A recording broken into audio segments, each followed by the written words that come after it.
Hi everyone, my name's Daddy and I have just completed my second week on my international study here in Indonesia in Surabaya, working in partnership with Universitas Airlangga. It's crazy that I'm already nearly halfway through. Oh no, when this video goes out, I am halfway through. But I'm going to start this video off with something that technically happened in the first week, which was going up to Mount Bromo.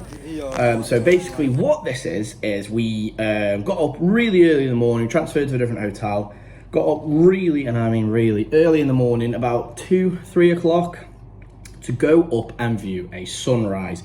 And this ain't any old sunrise. You will not see something like that anywhere else in the world. It's hard to put into words to describe just how insane it was. Like, it was so good. But yeah, we got up really early. We got into the back of some Jeeps. I've got some footage here, but because it was all pitch black, there's not a lot of footage. But it was packed. There was so many people. Like, there's just people everywhere on the roads. There's loads of Jeeps. And there are so many people on bikes asking for a lift. And it got to one point where I got quite fed up of saying no. So we eventually get up there, and by the time we did get up there, it was starting to sunrise a little bit, so it was getting lighter and lighter. And then when we saw the sunrise, wow, just wow. Like, it actually made me emotional. And I'm happy to say that, you know, I was close, very close to the verge of tears.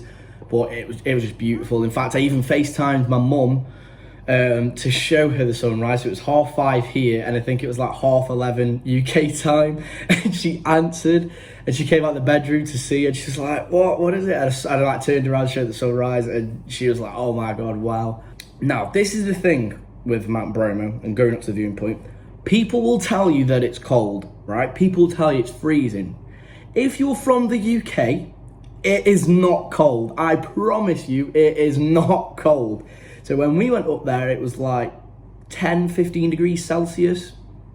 That is not cold. That's British summertime weather. It was not cold at all. In fact, when we were walking up to go see the viewpoint, it was 22 degrees Celsius. 22 degrees Celsius! How is that? How on earth is that cold? But yeah, so word of advice, don't wear 4 layers. But I was in shorts, and the sort of local residents were sort of looking at me like, how on earth are you in shorts? And eventually, you'll see here, I got into just my t-shirt and shorts because I was that blooming hot. It was ridiculous. But yeah, but it's nice and cool up there. If you go to Surabaya, it's unbelievably humid and warm, but up there it was a nice temperature. I felt back at home, it was nice. So that was sort of the viewing point stuff. And then we transferred to go have some breakfast, which is in this sort of like middle plain little bit. It was like really massive open land.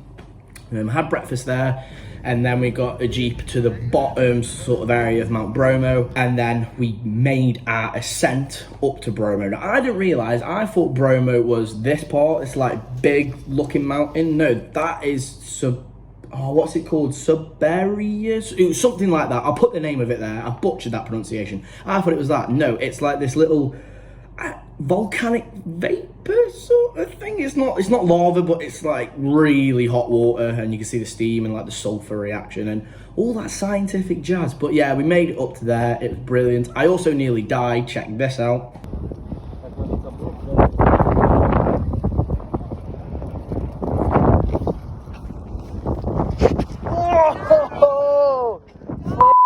Yeah, apart from that, it was a really good view, and it was probably one of the best sort of things that I've seen in my life. I mean, you know, I haven't really travelled much, but it was breathtaking. Like, it was just so good.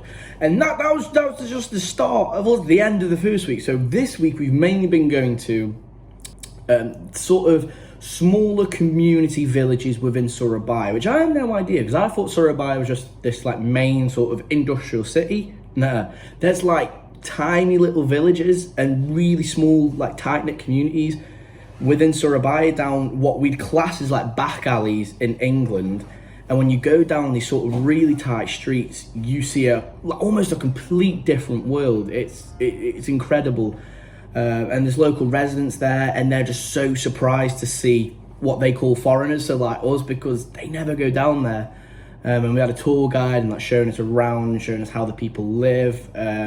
We got to try some of their food and drink, which was obviously like really like kind of them, and they were so welcoming and friendly.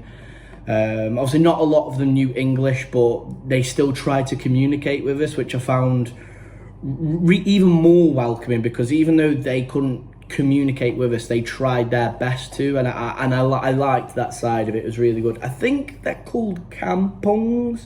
So one of them is Maspati, another one is Penele. I'm butchering what the actual sort of full wording of it is, but it was along them lines. But yeah, they were so cool to like go and view, and it made me realise like how different people live their lives. Like, you know, like back home for me in England is entirely, completely different to not only just local Indonesians, but people living in Surabaya, and then people living in these smaller villages. It has like sort of opened my eyes to that. Another thing I want to talk about from this second week is sort of dealing with sort of anxiety, both in a new area and traveling. So with having like a generalized anxiety disorder, it can be really hard to try new things and sort of push yourself out them comfort zones, because them uncomfortable zones are where your mind is just racing with thoughts about negative things that are going to happen. So it's been hard, and there have been times, you know, when we transferred to the hotel at Bromo, I got really upset. I started crying and like shaking a little bit. And today we went to like a local market, and I just got really overstimulated. And it took a toll a little bit on me, because I just kind of was going through the motions. But I think if you can find your way of calming yourself down and that coping mechanism, you can get through it. And like now I'm fine. But yeah, I just thought it would be important to sort of talk about, because traveling can be a really daunting thing, because you know, you're going to a new environment, a new country, new language, new place, new foods, new routine, and it can be really, really overwhelming. And like I say, you know, at points I have felt that overwhelmment, but on the flip side, I'm really sort of proud of myself for pushing myself out of that comfort zone to do this, because like I said, like before, I would never have done something like this. And yeah, I'm glad I've done that. Just take your time. I mean, you know, I'm on an international study group, but if I needed just 5 to a side, everyone would be fine with that, and I know they would. So don't feel like you have to be in this constant rush, because sometimes when we are anxious, we're feeling a bit panicked, we can just rush through everything. So just take your time and just go with the flow. Go with the flow. That's the motto of this video. Go with the flow. One thing that I'm looking forward to for next week is just trying all these new different things. We've got rafting this weekend, which I'm a bit curious about, because I'm not the biggest fan of water, but it's something that I've never done before, and I'm going to really try to sort of again push myself out of that comfort zone to do it, because that's what this is all about. And I mean, this is the funny thing, because obviously Surabaya is known for its, you know, really like unique and good spices, and I absolutely hate spicy food. And it's a weird one, because I really want to push myself outside that comfort zone, but at the same time I hate spicy food, so I'm missing out on that point. But some of all the students that I'm with that are having the spicy food, they're saying it's so good, and I'm like, I bet it is, but I'm not trying it. So yeah, that is it for this week's, the second week's summary. Again, it's crazy that I'm already halfway through this trip, because last week felt quite long, and this week has gone in a flash. So halfway through, 2 more weeks. So hopefully next week will be as good as these 2 weeks have been. See you next time.